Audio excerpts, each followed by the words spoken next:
de la première partie de cette expérience. On verse dans une fiole conique de 125 ml un volume de 10 ml de la solution d'acide chlorhydrique à l'aide d'un cylindre gradué de 10 ml. On y ajoute ensuite 3 gouttes de phénylphthaléine. On prépare également un bain de glace en ajoutant quelques cubes de glace et de l'eau dans un bécher de 400 ml. Après avoir placé la fiole dans le bain de glace, on y ajoute quelques grains de l'échantillon de magnésium et l'on agite par rotation. Notons que quelques grains à la fois suffisent car il faut éviter l'échauffement de la solution.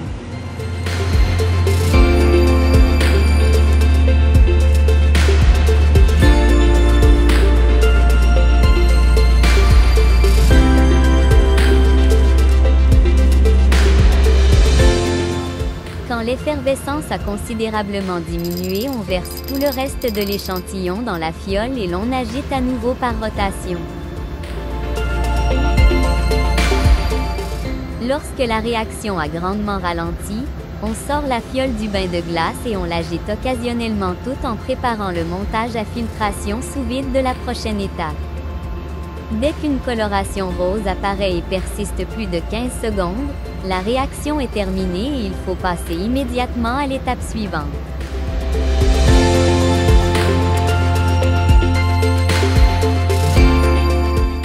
Pour préparer le montage à filtration sous vide, on relie la trompe à vide entre la fiole à vide et la fiole de sécurité. On ouvre ensuite le robinet à vide et après avoir vérifié l'aspiration, on insère l'entonnoir Bochner avec un papier filtre pré-identifié au crayon.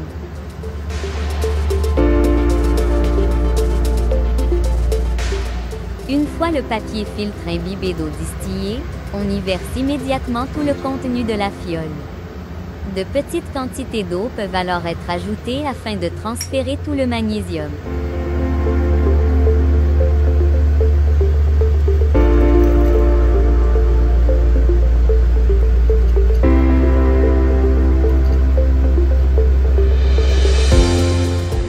Le solide est alors rincé avec 5 à 10 ml d'eau distillée puis avec 5 à 10 ml d'acétone. Notons que le filtrat doit être récupéré dans le récipient prévu à cet effet.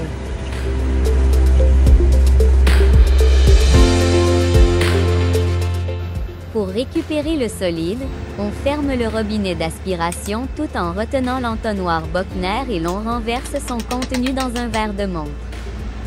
Le solide est alors séché à l'étuve pour une durée d'au moins 15 minutes.